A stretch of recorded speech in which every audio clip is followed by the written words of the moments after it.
সামনেই জন্মাষ্টমী। জন্মাষ্টমী হচ্ছে ভগবান শ্রীকৃষ্ণের আবির্ভাব তিথি।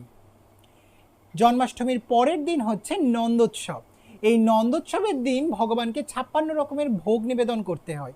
সেই ভোগ কিভাবে নিবেদন করবেন, কি মন্ত্র দিয়ে ভোগ নিবেদন করতে হয়, সেই দিন ভগবানকে পুষ্পাঞ্জলি দিতে হয়, কি মন্ত্র দিয়ে পুষ্পাঞ্জলি দেবেন, এবং ভগবানের আরতি কিভাবে করবেন, আরতি করতে কি কি উপাচার লাগে, এই সকল বিষয় আজকে এই ভিডিওতে বলবো, তাই আমাদের সঙ্গে থাকুন। হরে কৃষ্ণা, আমি দামোদর চৈতন্য দাস আপনাদেরকে গৌড়ীয় স্ক্রিপচারে স্বাগত। জন্মাষ্টমীর অভিষেক কিভাবে করবেন সেই ভিডিও আমি আগেই দিয়েছি। সেখানে জন্মাষ্টমীর দিন অভিষেক করার জন্য কি কি উপাচার লাগে, অভিষেকের জন্য কি কি মন্ত্র ব্যবহার করতে হয় এবং অভিষেক করার জন্য কোন কোন মুদ্রা ব্যবহার করতে হয়, এই সকল জিনিস প্র্যাকটিক্যালি করে দেখানো হয়েছে। সেই ভিডিও লিঙ্কটা উপরে আই বাটনে, ডেসক্রিপশন বক্সে ও এই ভিডিও শেষে দেওয়া রয়েছে, সেখান থেকে আপনারা দেখতে পারেন। জন্মাষ্টমীর পরের দিন হচ্ছে নন্দ উৎসব। নন্দ উৎসব হচ্ছে যেই উৎসব নন্দ মহারাজ শ্রীকৃষ্ণ জন্মানোর পরের দিন আনন্দ উৎসব করেছিল, সেই উৎসবকে নন্দ উৎসব বলা হয়। এই দিন স্বর্গের সব দেব দেবীরা সেখানে উপস্থিত হয়েছিল, কারণ এই ত্রিভুবনের অধীশ্বর ভগবান শ্রীকৃষ্ণের আবির্ভাব তিথি দর্শন করার জন্য সব দেবদেবীরা সেখানে উপস্থিত হয়েছিল। তাহলে আপনারা বুঝতে পারছেন যে এই নন্দোৎসব কতটা মাহাত্ম্যপূর্ণ। তাই এবার আপনাদেরকে আমি বলবো যে এই নন্দোৎসব আপনারা বাড়িতে কিভাবে পালন করবেন। এই নন্দোৎসবের দিন অর্থাৎ জন্মাষ্টমীর পরের দিন ভোরবেলা উঠবেন, ব্রহ্ম মুহূর্তে উঠবেন। ব্রহ্ম মুহূর্ত হচ্ছে সূর্য ওঠার 1.5 ঘন্টা আগে। উঠে স্নান সেরে নেবেন এবং স্নান সারা হয়ে গেলে তারপর শুদ্ধ পোশাক পরে ভগবানের মঙ্গল আরতি করবেন। মঙ্গল আরতি করা হয়ে গেলে সকাল 9:44-এর মধ্যে আপনারা পারণ করে নেবেন। নন্দোৎসবের দিন হচ্ছে ইসকনের প্রতিষ্ঠাতা আচার্য শ্রীলা প্রভুপাদের আবির্ভাব তিথি। সেই জন্য ইসকনের সমস্ত ভক্তরা সেই দিন দুপুর 12টা অবধি উপবাস ব্রত রাখেন। সেই জন্য আপনারা মঙ্গল আরতি সেরে সকাল 9:44-এর মধ্যে যদি একটা অন্নের দানা বা আগের দিন যদি কোনো অন্ন মহাপ্রসাদ দিয়ে থাকেন, সেই অন্ন থেকে একটা অন্ন মুখে দিয়ে পারণ করে নেবেন। কারণ জন্মাষ্টমীর দিন অনুকল্প প্রসাদ পেয়েছেন, সেই জন্য সেই অনুকল্পের পারণ আপনাকে করতে হবে নন্দোৎসবের দিন 9:44-এর মধ্যে। তারপর আপনারা দুপুর 12টার সময় ভোগ লাগিয়ে, বিভিন্ন রকমের ভোগ লাগাতে পারেন, 56 রকমের ভোগ বানিয়ে দিতে পারেন ভগবানকে। ভোগ লাগিয়ে তারপর সেটা মহাপ্রসাদ হিসেবে গ্রহণ করতে পারেন। নন্দোৎসবের দিন উপবাস করে ভগবানের জন্য বিভিন্ন রকমের ভোগ রান্না করবেন। 56 রকমের ভোগ দিতে পারেন। ভগবানের কিছু বেশ প্রিয় ভোগ রয়েছে, যেমন মাখন।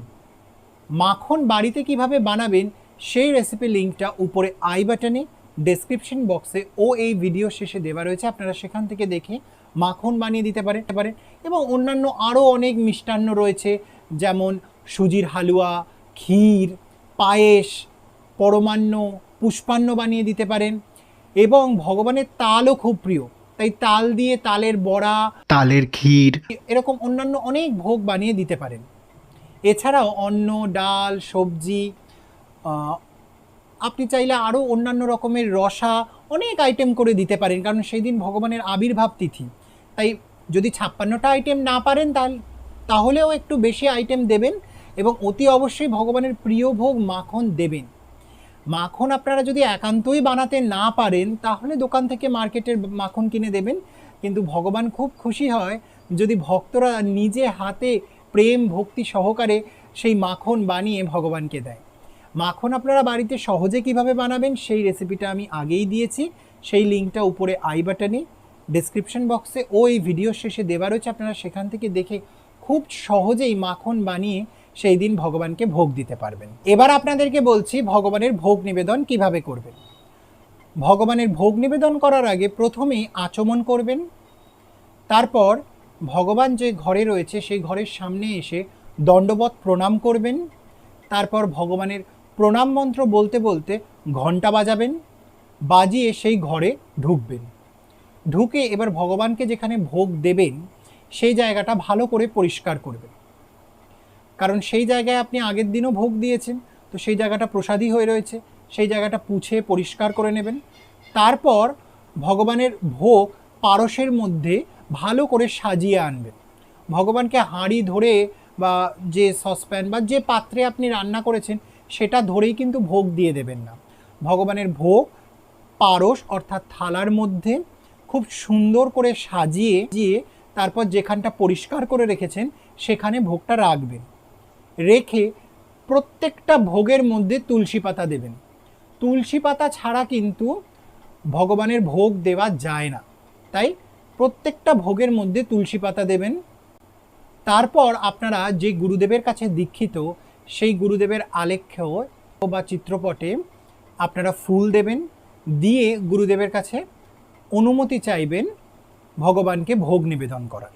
যদি আপনাদের দীক্ষা না হয়ে থাকে তাহলে আপনারা শ্রীলা প্রভুপাদের চিত্রপটে তার চরণে ফুল দিয়ে তার কাছ থেকে অনুমতি চাইবেন ভগবানের কাছে ভোগ নিবেদন করার। এরপর ভোগের সামনে একটি আসন রেখে সেখানে আপনার নিজের গুরুদেব বা শ্রীলা প্রভুপাদকে বসার জন্য প্রার্থনা করবেন। তার জন্য এই মন্ত্রটি বলবেন, ইদম আসনম শ্রী গুরুবে নমঃ। এরপর আচমন পাত্র থেকে জল নিয়ে ভোগের ওপর ছিটিয়ে দেবেন। এটা দিয়ে ভোগ শুদ্ধ করলেন। এর জন্য এই মন্ত্রটি বলবেন, ওম অস্ত্রায় ফট। এরপর ভোগের সামনে একটি আসন বিছিয়ে সেখানে ভগবান শ্রীকৃষ্ণকে আহ্বান করবেন, অর্থাৎ প্রার্থনা করবেন ভগবান শ্রীকৃষ্ণকে সেখানে আসার জন্য এই মন্ত্রটি বলে, ইদম আসনম শ্রীকৃষ্ণায় নমঃ। অর্থাৎ আপনি শ্রীকৃষ্ণকে এই আসনের মধ্যে আহ্বান করলেন যাতে শ্রীকৃষ্ণ এসে আপনার নিবেদন করা ভোগটি গ্রহণ করে। এরপর শ্রী গুরুদেব আর ভগবান শ্রীকৃষ্ণের পা এবং হাত ধুয়ে দিতে হবে। তার জন্য 3টে আচমন পাত্র রাখবেন, একটি আপনার নিজের হাত ধোয়ার জন্য, একটি গুরুদেবের জন্য ও একটি ভগবান শ্রীকৃষ্ণের জন্য। প্রথমে নিজের হাত ধুয়ে নেবেন, তারপর গুরুদেবের আচমন পাত্র থেকে জল নিয়ে গুরুদেবের সামনে দেখিয়ে বিসর্জন পাত্রে ফেলে দেবেন ও এই মন্ত্রটি বলবেন, এতৎ পাদ্যম শ্রী গুরুবে নমঃ। এরপর শ্রীকৃষ্ণের আচমন পাত্র থেকে জল নিয়ে শ্রীকৃষ্ণকে দেখিয়ে বিসর্জন পাত্রে ফেলে দেবেন এবং এই মন্ত্রটি বলবেন, এতৎ পাদ্যম শ্রীকৃষ্ণায় নমঃ। এরপর এই একইভাবে গুরুদেব এবং ভগবান শ্রীকৃষ্ণকে অর্ঘ্য নিবেদন করতে হবে। তার জন্য প্রথমেই নিজের আচমন পাত্র থেকে জল নিয়ে নিজের হাত ধুয়ে নেবেন। তারপর গুরুদেবের আচমন পাত্র থেকে জল নিয়ে গুরুদেবকে দেখিয়ে বিসর্জন পাত্রে ফেলে দেবেন এবং এই মন্ত্রটি বলবেন, ইদম অর্ঘ্যম শ্রী গুরুবে নমঃ। তারপর আবার হাত ধুয়ে নেবেন, নিয়ে শ্রীকৃষ্ণের আচমন পাত্র থেকে জল নিয়ে শ্রীকৃষ্ণকে দেখিয়ে সেটা বিসর্জন পাত্রে ফেলে দেবেন এবং এই মন্ত্রটি বলবেন, ইদম অর্ঘ্যম শ্রীকৃষ্ণায় নমঃ। এরপর এই একইভাবে আচমনীয় নিবেদন করতে হবে। প্রথমে নিজের আচমন পাত্র থেকে জল নিয়ে নিজের হাত ধুয়ে নেবেন, তারপর গুরুদেবের আচমন পাত্র থেকে জল নিয়ে গুরুদেবকে দেখিয়ে বিসর্জন পাত্রে ফেলে দেবেন এবং বলবেন, ইদম আচমনীয়ম শ্রী গুরুবে নমঃ। তারপর আবার নিজের আচমন পাত্র থেকে জল নিয়ে নিজের হাত ধুয়ে নেবেন। তারপর শ্রীকৃষ্ণের আচমন পাত্র থেকে জল নিয়ে শ্রীকৃষ্ণকে দেখিয়ে বিসর্জন পাত্রে ফেলে দেবেন এবং বলবেন, ইদম আচমনীয়ম শ্রীকৃষ্ণায় নমঃ। এবার ভগবানকে আপনি ভোগ গ্রহণ করার জন্য প্রার্থনা করবেন। সেই প্রার্থনার মন্ত্র হচ্ছে, ইদম নৈবেদ্যং মিষ্টান্ন পানীয়দিকম সর্বং শ্রীকৃষ্ণায় নমঃ। এরপর নিজের গুরুদেবের প্রণাম মন্ত্র 3 বার বলতে হবে, অথবা শ্রীলা প্রভুপাদের প্রণাম মন্ত্র 3 বার বলবেন। শ্রীলা প্রভুপাদের প্রণাম মন্ত্র হল, নমঃ ওম বিষ্ণুপাদায় কৃষ্ণপৃষ্ঠায় ভূতলে শ্রীমতে ভক্তি বেদান্ত স্বামী নীতি নামিনে নমস্তে সরস্বতী দেবে গৌরবাণী প্রচারিণে নির্বিশেষ শূন্যবাদী পাশ্চাত্য দেশ তারিণে। শ্রী চৈতন্য মহাপ্রভুর প্রণাম মন্ত্র 3 বার বলবেন, নমো মহাবদন্নায় কৃষ্ণ প্রেম প্রদায়তে কৃষ্ণায় কৃষ্ণ চৈতন্য নামনে গৌরতিশে নমঃ। এরপর শ্রীকৃষ্ণের প্রণাম মন্ত্র বলবেন, নমঃ ব্রহ্মাণ্য দেবায় গো ব্রাহ্মণ্য হিতায় চ জগৎ হিতায় কৃষ্ণায় গোবিন্দায় নমো নমঃ।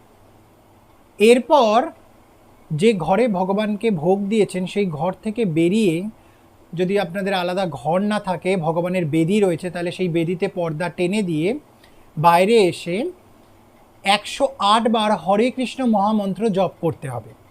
হরে কৃষ্ণ কৃষ্ণ কৃষ্ণ হরে হরে, হরে রাম রাম রাম হরে হরে, এরকম 108 বার জপ করতে হবে। অতি উত্তম হয় যদি আপনারা মালায় জপ করেন, আর যদি একান্তই মালা না থাকে তাহলে হাতে কর গুনেও 108 বার হরে কৃষ্ণ মহামন্ত্র জপ করতে পারেন। জপ হয়ে গেলে তারপরে ঘণ্টা বাজিয়ে ঘরে প্রবেশ করবেন। তারপর পুনরাচমন করবেন। প্রথমে নিজের হাত ধুয়ে নেবেন, তারপর ভগবান শ্রীকৃষ্ণের আচমন পাত্র থেকে জল নিয়ে শ্রীকৃষ্ণকে দেখিয়ে বিসর্জন পাত্রে ফেলে দেবেন এবং এই মন্ত্রটি বলবেন, ইদম পুনরাচমনিয়ম শ্রীকৃষ্ণায় নমঃ। তারপর আবার নিজের হাত ধুয়ে নেবেন এবং গুরুদেবের আচমন পাত্র থেকে জল নিয়ে গুরুদেবকে দেখিয়ে বিসর্জন পাত্রে ফেলে দেবেন এবং এই মন্ত্রটি বলবেন, ইদম পুনরাচমনিয়ম শ্রী গুরুবে নমঃ। তারপর ভোগ নিবেদনের পর আরতি করতে হবে। আরতির জন্য লাগবে ধূপ, পঞ্চপ্রদীপ, জলশঙ্খ, একটি বস্ত্র অর্থাৎ একটি ভগবানের ড্রেস যেরকম বস্ত্র দিয়ে তৈরি হয় সেই ধরনের কাপড় একটি রেখে দেবেন।